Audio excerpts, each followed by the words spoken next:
అంటే సిల్లంగి పారదంట, పారదు. అందుకని ఉలవ కట్టు అంటుంది. ఉలవ కట్టు అన్న సంగతే మాకు తెలియదు. Praise the lord. అలాంటి మమ్మల్ని ఇక్కడ తీసుకొచ్చేసి మీకు సాక్షులుగా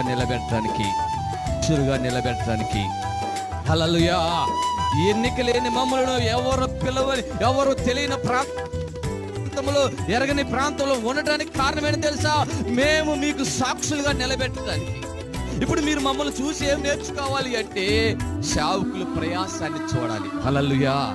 సేవకుల కష్టాన్ని చూడాలి మీరు, సేవకుల కన్నీటిని చూడాలి మీరు, సేవకుల యొక్క భారాన్ని చూడాలి మీరు, సేవకుల యొక్క ప్రయాసం చూడాలి, సేవకుల యొక్క కష్టం చూడాలి, సేవకుల యొక్క కన్నీరు చూడాలి, సేవకులకి ఉన్న భారం మీరు చూడాలి. పరిచి హల్లెలూయా. ఇంట్లో కూడా